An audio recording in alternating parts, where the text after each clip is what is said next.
¿Estaba todo planeado desde hace tiempo? El entretenimiento y los medios de comunicación exponen mensajes interesantes, ideas reveladoras que parecen estar ocultas a la vista de todos. Hay quienes creen que ciertas películas, series o medios de comunicación funcionan como una forma de programación cultural. No porque alguien haya viajado al futuro o porque tenga contacto directo con el comando reptiloide, no, sino porque ciertas ideas comienzan a instalarse en el subconsciente mucho antes de volverse realidad, familiarizando al público con los cambios culturales y sociales antes de que estos ocurran. A esta idea se la conoce como programación predictiva. Y uno de los ejemplos más curiosos y reveladores, sin lugar a duda, aparecen en las portadas de The Economist. En 1988, The Economist publicó una de sus portadas más extraordinarias. Sí, 1988. En ella podemos ver a un fénix surgiendo de las cenizas del antiguo sistema financiero. Un ave coronada con una flor de lis, símbolo históricamente asociado a la pureza, pero también a los linajes y a la realeza. El fénix se eleva victorioso sobre un escenario de destrucción monetaria, donde el viejo sistema se está consumiendo en llamas. Y quizás por eso esta portada resulta tan inquietante para nuestra época, porque mientras las crisis financieras se acumulan y la deuda mundial continúa creciendo, muchos comenzamos a preguntarnos si el modelo actual puede sostenerse indefinidamente. Hoy, por cada dólar que produce el mundo, hay aproximadamente $3 de deuda, algo ridículo y completamente insostenible. Y muchos países ya no pagan, sino que refinancian una nueva deuda para sostener la anterior. No es que solo se debe, sino que la deuda es cada vez más cara. Y como dicen algunos, la deuda no está diseñada para ser pagada, sino para ser administrada.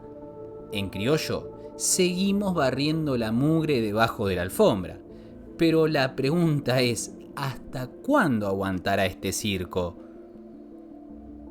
Ahora volvamos a nuestra portada, porque el fénix aparece acompañado por una advertencia tan directa como inquietante.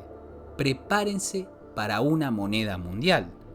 Pero no hace falta adelantarnos demasiado, porque la propia portada todavía tiene mucho para decir.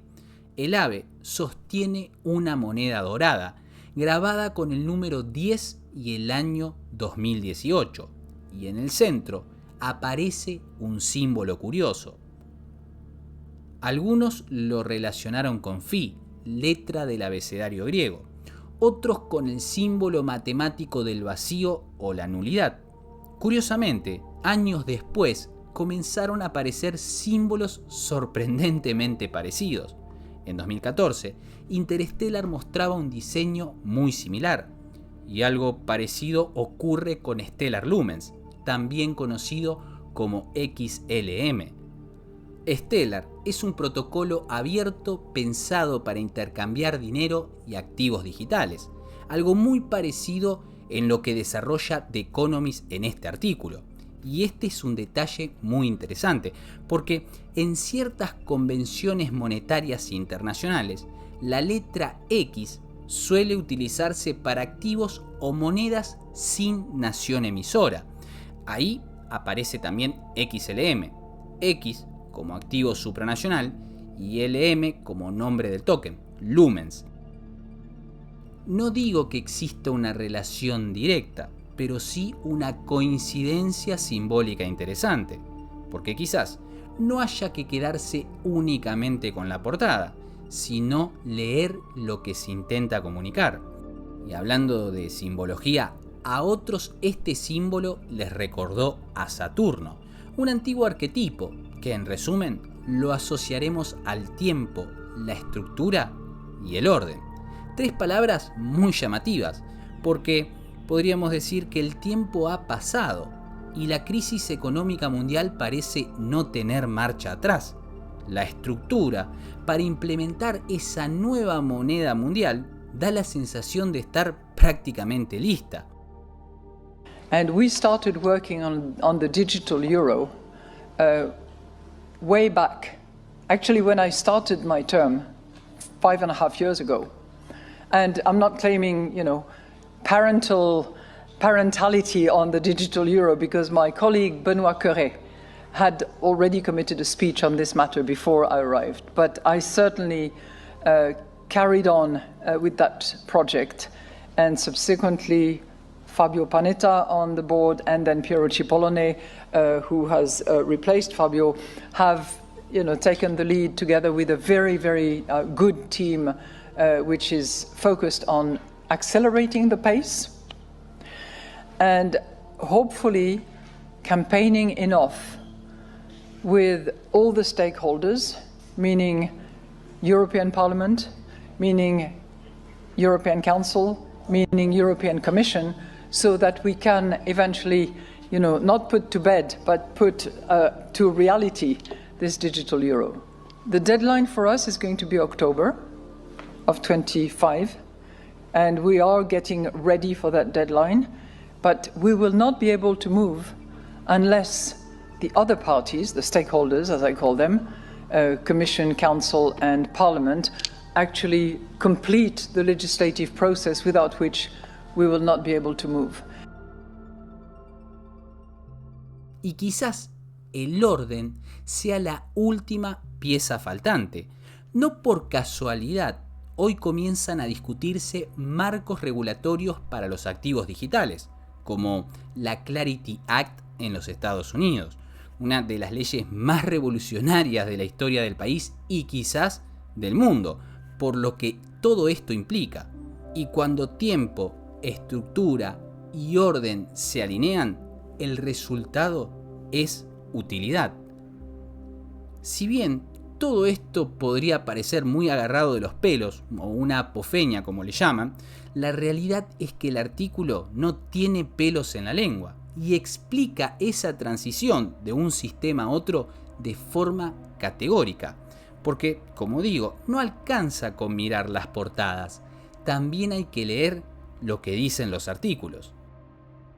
Dentro de 30 años desde ahora, los estadounidenses, japoneses, europeos y personas de muchos otros países ricos e incluso de algunos relativamente pobres, probablemente estarán pagando sus compras con la misma moneda. Los precios ya no se cotizarán en dólares, yenes o marcos alemanes, sino en, digamos, el Fénix. Pero el artículo no se queda con eso, va más lejos. Según The Economist, hasta que exista una cooperación real, es decir, hasta que los gobiernos cedan parte de su soberanía económica, cualquier intento de estabilización monetaria seguirá condenado al fracaso. Y mientras tanto, surgen emergencias, crisis temporales, parches y nuevamente emergencias, repitiendo el mismo ciclo ad infinitum. Porque a medida que pasa el tiempo, el daño provocado por la inestabilidad monetaria aumenta y paradójicamente, esas mismas crisis vuelven cada vez más viable la idea de una unión monetaria. El artículo incluso anticipa algo todavía más interesante. A medida que las telecomunicaciones y la tecnología continúan avanzando, estas transacciones serán todavía más rápidas y baratas. Ese es el regalo de la tecnología. Y concluye que las fronteras económicas nacionales se irán disolviendo lentamente, haciendo que la unión monetaria parezca cada vez más atractiva. Pero quizás el punto crítico del artículo aparece al final. La zona del Fénix impondrá fuertes restricciones a los gobiernos nacionales. No existirá, por ejemplo, una política monetaria nacional propia. La oferta mundial del Fénix será fijada por un nuevo Banco Central, quizás un descendiente del Fondo Monetario Internacional. Y el artículo cierra de una forma categórica y concluyente. Escuchemos atentamente. El camino para el Fénix significará menos acuerdos fingidos sobre política económica y más acuerdos reales. Significaría permitir y promover activamente el uso, desde el sector privado, de una moneda internacional junto a las monedas nacionales existentes. El artículo continúa.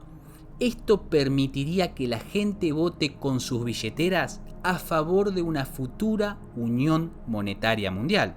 Es decir, la propia gente, nosotros, terminaremos eligiendo esta nueva moneda por conveniencia y estabilidad. Y para finalizar, nos deja una última advertencia. Preservar completamente la autonomía monetaria, es decir, nuestro actual sistema, implicaría, según The Economist, una nueva proliferación de controles económicos cada vez más severos sobre el comercio y los flujos de capital. Es decir, elegir las monedas nacionales por sobre la moneda mundial implicaría a gobiernos administrando movimientos cambiarios, enfrentando crisis monetarias recurrentes y recurriendo a controles súper estrictos sobre precios e inflación para sostener el sistema. Y es justamente después de presentar esta encrucijada que llega la frase final. Así que anoten al Fénix para alrededor del año 2018 y denle la bienvenida cuando llegue. Cuesta creer que este artículo haya sido publicado en el año 1988, casi 40 años atrás, y aún así, muchas de las ideas que plantea resuenan en nuestra actualidad. Debo reconocer que la visión que ofrece The Economist es muy profunda y acertada, y quizás por eso valga la pena ir más allá de las portadas y leer lo que dicen los artículos. Porque si leemos a The Economist, nos daremos cuenta que no sirve de mucho remar en contracorriente. Quizás lo más inteligente sea anticiparse. Por ahí escuché alguna vez que lo que no ha sucedido es fácil de resolver. O esa famosa frase que dice, un viaje de 1000 leguas comienza siempre con el primer paso. Y ese primer paso fue dado hace casi 40 años. Porque, a diferencia de muchas referencias culturales o mensajes premonitorios en el entretenimiento, desde los supersónicos, Terminator hasta los Simpsons, este artículo no solo imagina un escenario futuro, también explica el cómo y el por qué podría suceder. Mientras tanto, nosotros seguimos inmersos en noticias instantáneas que cambian a cada hora, discusiones pasajeras y un scroll vertical infinito. O tal vez ese sea el ritmo de nuestra época.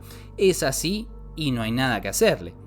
Pero muchas veces el incesable ruido nos impide ver ciertos cambios que avanzan silenciosos e implacables. Porque si The Economist tiene razón, entonces el Fénix no es solamente un símbolo, sino la representación de una transición. Porque los sistemas no desaparecen por accidente, sino simplemente porque su ciclo se ha agotado. Y es precisamente allí donde lo antiguo debe morir para darle paso a una nueva forma de ordenar el mundo. Una transformación económica que quizás ya esté escribiendo sus primeros capítulos en la historia, mientras nosotros ni siquiera nos enteramos.